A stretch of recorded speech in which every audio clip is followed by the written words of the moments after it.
Hot glue is used to create a bond between two materials quickly using melted silicon. To use a hot glue gun, first plug it into a 120-volt socket, away from flammable or heat-sensitive material. Wait approximately 5 to 10 minutes for the tip to gain sufficient heat. If the stick being used is too short to operate, insert a new glue stick into the gun, behind the stick in place. Dispense the hot glue by pulling the trigger. Guide the glue before it cools with the tip. Before moving your project, let the glue cool for a few seconds. Be careful around flammable materials when using a hot glue gun. Don't touch the metal tip or hot glue, as it will severely burn your skin. When not using it, make sure something is under the tip to catch drips of hot glue so that it doesn't ruin the surface you are working on. The drill press is used to drill holes of different sizes in wood that could not typically be drilled by a hand drill. To use the drill press, first you must make sure to clamp down the piece of wood that is going to be drilled into. Next, you need to tighten the drill bit with the chuck key so that it doesn't spin off. Then turn the press on and slowly push down the handle to start pushing the drill bit into the wood. Make sure not to go too fast, as the bit can get stuck into the wood and mess up the machine.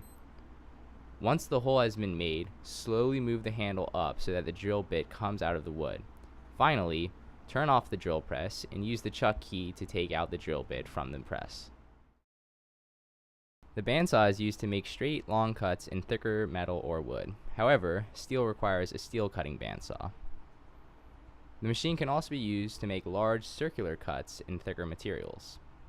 The first step to use this tool is to turn the saw on and let it run for a few seconds to make sure that it is working properly. Then grip the piece of material you want to cut tightly and slowly push it towards the blade. When making circular pieces, you can use a circle cutting jig. Do not twist the piece sharply because you could break the blade. Keep your hands away from the blade and use a push stick when making cuts close to the edges of your piece. Do not cut steel on a wood cutting bandsaw. Steel cutting bandsaws need to run slower in order to cut through the thicker material.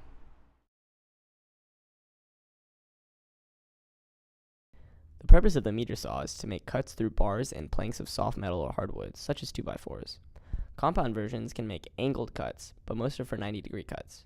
To use a meter saw, mark where the cut should be, and if using a compound meter saw, set the saw at the appropriate angle. Align the saw blade with the mark and account for the width of the blade when it cuts through the wood. Hold the piece tightly against the backboard, and double-check the piece and saw blade. Then pull the trigger and move the blade down. For safety, don't grip the piece within about 5 or 6 inches of the cutting area. If the piece is smaller than 5 to 6 inches, don't use the meter saw. Don't press the trigger before you intend to cut, and never move the piece while cutting.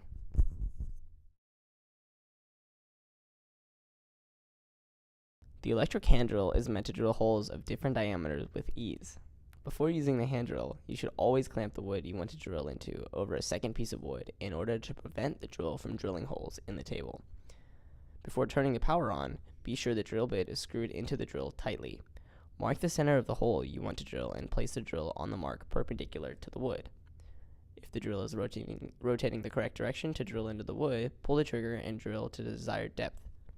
When finished, back the drill out and unclamp your work, making sure that everything is cleaned up as you finish. To reiterate, always keep in mind safety when working.